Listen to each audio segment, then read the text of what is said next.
Hi everyone, welcome back to Webtech Tutorial. In today's episode, I'm going to be showing you how to block someone on your Oculus account. You can block someone in the VR or using a MetaQuest application on your mobile device, or if you want to visit the Oculus website, you can do it on your web browser as well.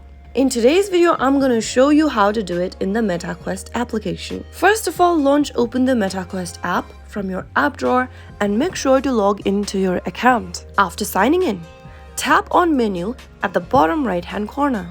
Soon after you open up the menu option, tap on people. You can now go ahead and select one of the contacts you would like to block from your friends list, or also search for a specific contact. If the profile that you are trying to block is not on your friend list yet, you can search for it by tapping on the search icon at the top right hand corner.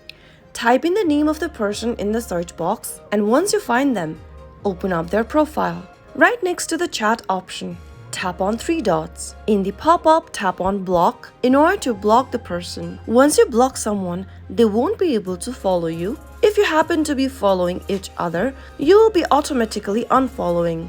Tap on the block button to confirm blocking action, and then you have successfully blocked someone on Oculus. So that is how it can be easily done. If you found the video to be helpful, go ahead and give us a thumbs up. Don't forget to subscribe to the channel by hitting the subscribe button. Also press on the bell icon so that you'll never miss another upcoming upload from us. I will see you again in the next video. Goodbye till then.